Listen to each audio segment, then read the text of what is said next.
Xiao's been working really hard on this case. But apparently, he's got a couple of eyes on him. Good. That's in my plan to let him do this. So what's next?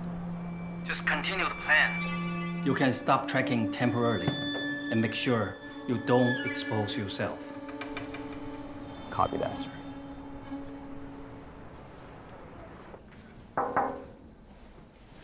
苗总，还坐着干嘛？开会去啊！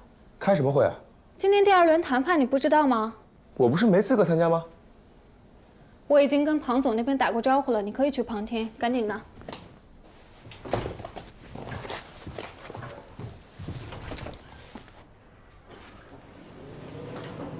真没想到，苗总对我这么好。